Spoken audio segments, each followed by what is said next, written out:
కాబట్టి వాళ్ళు అలా ఈస్ట్ గోదావరిలో ఏప్రిల్ 19న డిస్ట్రిబ్యూటర్స్ ఎగ్జిబిటర్స్ మీటింగ్లో వాళ్ళు కోరుకోవడం జరిగింది.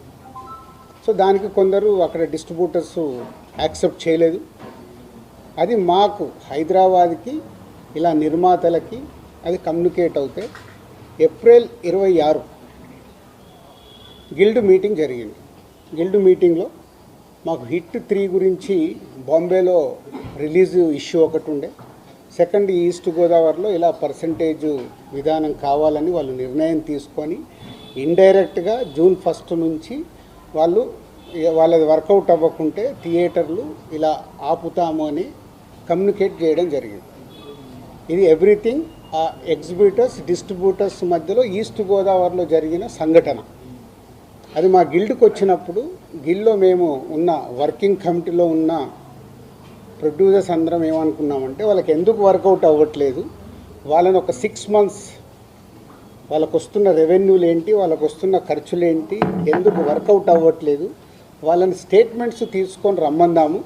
వచ్చినప్పుడు అది డిస్కషన్లోకి పెట్టి నిజంగా ఎగ్జిబిటర్స్కి, ఎందుకంటే మేము అన్ని టెరిటరీలో ఉన్నాం, ఎగ్జిబిటర్స్ కష్టాలు కూడా మాకు తెలుసు. ఎగ్జిబిటర్స్ కష్టాలు ఏంటంటే మేము డిస్ట్రిబ్యూటర్గా ఉన్నాం కాబట్టి ప్రొడ్యూసర్ నుంచి డిస్ట్రిబ్యూటర్ నుంచి ఎగ్జిబిటర్, ఈ 3 టెరిటరీలు ఒకరికి సంబంధాలు ఉంటాయి. డిస్ట్రిబ్యూటర్లుగా ఉన్నప్పుడు ఎగ్జిబిటర్కి మేము ఇందాక నేను చెప్పినట్టు రెంట్ ఆర్ పర్సంటేజ్ అన్నప్పుడు ఫస్ట్ వీక్ బాగా రెవెన్యూ వస్తే రెంట్ ఇస్తున్నాము, సెకండ్ వీక్ కలెక్షన్ తగ్గిపోగానే పర్సంటేజ్ ఇస్తున్నాం. అది వాళ్ళ కష్టమైనది, ఇది మా అందరికీ తెలుసు. దానికి సొల్యూషన్ మేము చాలా రోజులు అనుకుంటున్నాం, కానీ ఉన్న పరిస్థితుల వల్ల ప్రొడ్యూసర్స్ కూడా హ్యాపీగా లేరు, కాబట్టి ఆ సొల్యూషన్ రావట్లా.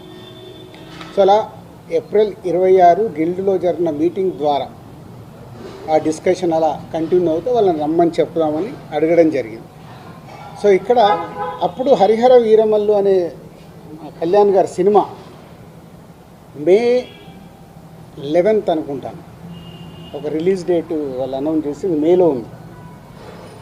సో తర్వాత అది షిఫ్ట్ అవ్వడము, టెక్నికల్ వాళ్ళ వర్క్ వల్లనో దేని వల్లనో షిఫ్ట్ అవ్వడం, అది షిఫ్ట్ అయ్యేది ఎప్పటికీ డేట్ ఇంకా లాక్ అవ్వలేదు అనుకుంటాను, ఇన్ ఏప్రిల్ 26th టైంలో.